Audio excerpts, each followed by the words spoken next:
Hi, my name is Briana Pobiner, and I'm a paleoanthropologist, and I am extremely privileged to work in this building. This is the Smithsonian's National Museum of Natural History, and I'm standing in the Hall of Human Origins, and my office is 2 floors up.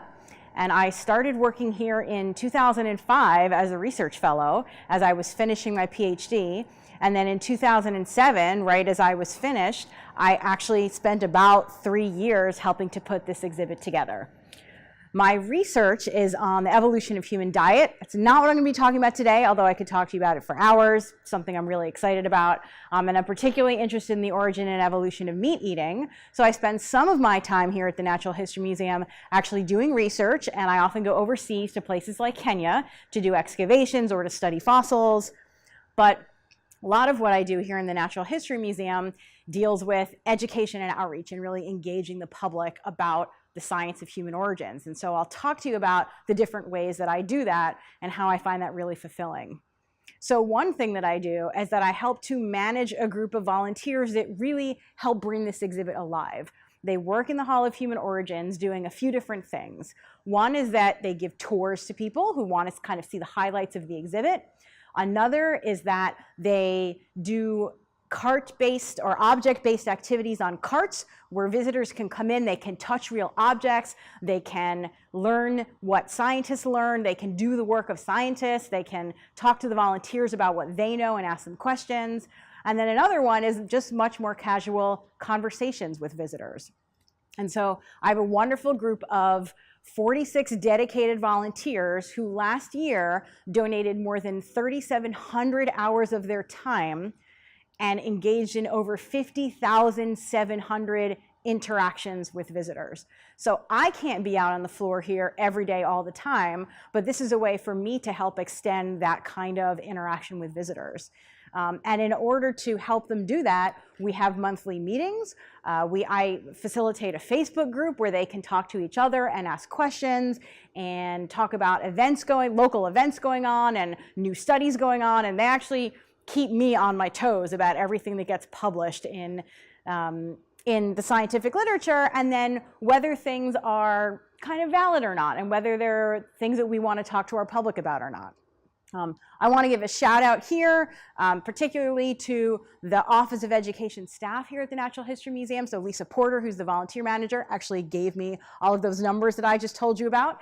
And really, it takes a team of people to build and facilitate and measure all of the wonderful engagement that happens here at the museum.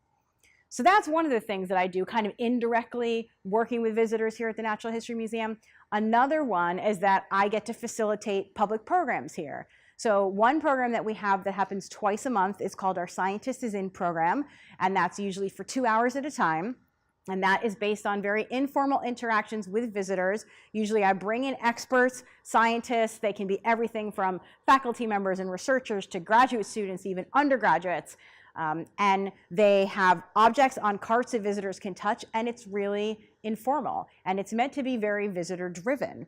And I'll touch back on that in a moment. Another program that I facilitate is called a Hot Topic Discussion, and HOT, HOT, stands for Human Origins Today.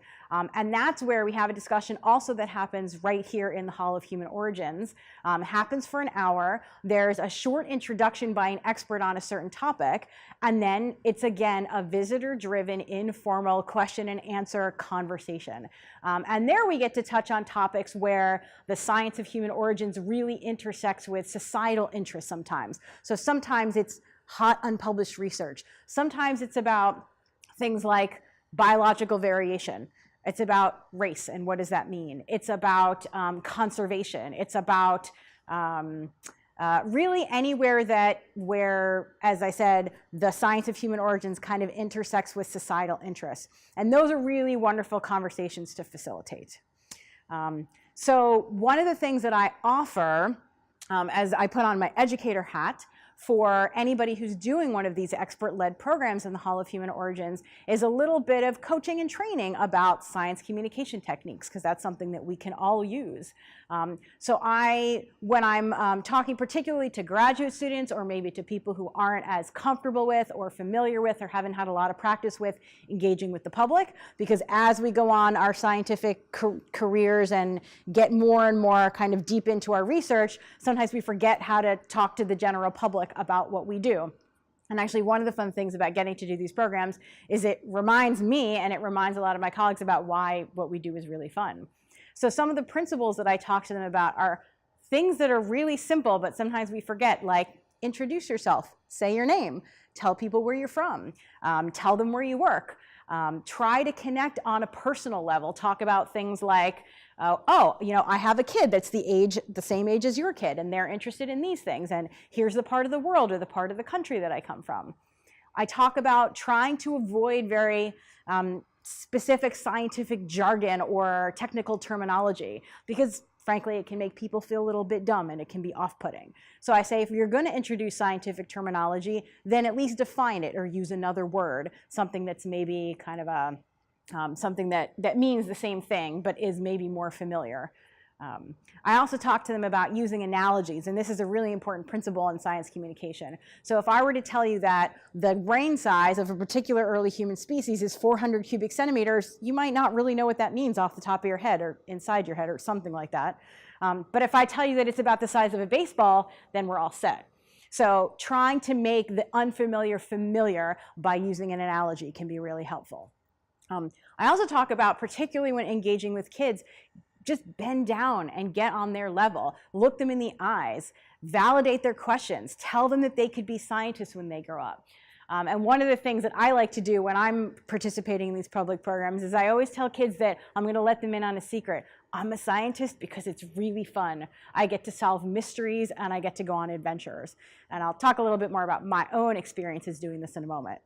I had a really great conversation recently with a graduate student from George Washington University who's done her 4th Scientists is In program now. And we were talking about how it's a different experience when you're surrounded by a lot of people, which happens here in the spring and summer, particularly at the Natural History Museum, than in the fall and winter when it's a little bit quieter. And she was also talking about how in her earlier Scientists is In program, she had developed an activity that she was kind of leading visitors through, and how that was a particular kind of interaction that was more scientist-driven, because she really wanted them to go through particular steps and come up with particular conclusions. And while it's important, one of the things I will coach the participants to do is think about what are your main messages, and think about maybe some hook lines and questions that can draw people in.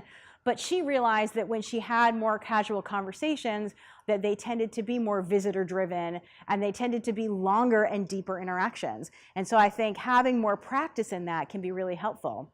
And the last thing that I tell people is to really try, and it's hard for scientists because we're so excited about what we do. We want to tell everybody about it all the time. Maybe that's just me because I'm excited about what I do. But to listen more and talk less. And then you can really develop connections. Even in a 30-second interaction, you can have a deep and meaningful connection and engagement with a visitor, particularly young visitors. It can be really inspiring.